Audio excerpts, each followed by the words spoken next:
most people, when you say estate planning, that their probably number one response would be, I don't have an estate to plan. But I think they fail to remember that they probably have a large life insurance policy. They probably fail to remember that they probably have a good retirement plan. They probably own their own home. Hopefully they have a little bit saved up. But today, I mean, an estate means essentially a pile of assets, and it can be a small pile of assets or a large pile of assets. But what happens when somebody dies, a lot of people want to get their fingers into that pile of assets, starting with the government. And the United States has a federal death tax that's always been very controversial.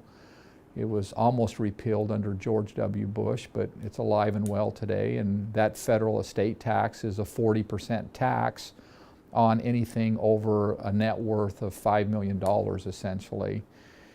And so part of our estate planning process is to shelter those assets against that tax. I mean, if you think about it, $1 million over 5, you're going to end up with $400,000 in death tax. But we use different kinds of trusts and strategies and gifting, and we've got a lot of arrows in our quiver to protect that. I think another thing that wants to get up into your pile of assets when you pass away would be maybe some creditors. Maybe you had some businesses that weren't doing well. Maybe there's some type of a lawsuit. Maybe there's creditors or maybe even your beneficiaries don't agree on your will or your trust. There might be some kind of an attack against the estate plan. So a well-drafted will and trust can circumvent and prevent a lot of that.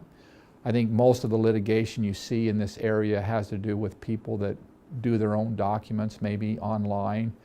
Maybe they find a kit down at the bookstore. I think that a huge mistake to work your entire lifetime to try to accumulate an estate and then leave it to chance when you die.